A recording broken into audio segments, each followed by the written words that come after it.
Aferin.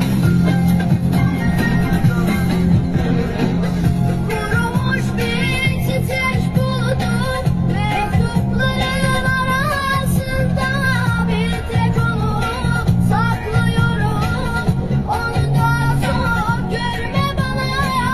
Aşkların gözlerini yaşamıştık yıllarca.